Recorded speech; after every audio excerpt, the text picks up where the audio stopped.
டேய் இன்னைக்கு இந்த சட்டையை கொடு, போட்டுன்னு போயிட்டு வரேன். அதெல்லாம் எடுக்காதடா, என் ஃப்ரெண்டு சட்டைடா அது. டேய் இன்னைக்கு ஒரு நாள் மட்டும் போட்டுன்னு போயிட்டு வந்து வச்சிருவேன்டா. போடாதண்ணா போடாதடா. டேய் அண்ணன் தான்டா கேக்குறான், குடுக்க தானே சட்டைய. மோ அது என் ஃப்ரெண்டு சட்டை சொல்றல, அவள் தான் கொடுக்கலாம் முடியாது. இதோ வந்துட்ட மச்சான், வரேன்டா.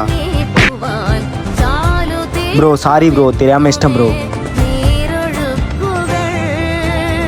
நோ இவன் தானா? நோ தம்பியா தள்ளி விடுற. அது என் ஃப்ரெண்டு சட்டை சொல்றல, அவள் தான் கொடுக்கலாம் முடியாது. டேய் கையறா, என்னடா?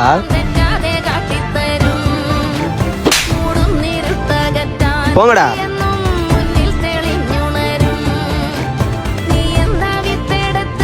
அதெல்லாம் எடுக்காதடா, என் ஃப்ரெண்டு சட்டைடா அது. என்னதான் அண்ணன் தம்பிங்களுக்குள்ள சண்டை இருந்தாலும் அண்ணனுக்கு ஒன்றுனா தம்பி நிற்பான், தம்பிக்கு ஒன்றுனா அண்ணன் நிற்பான். The reason is blood.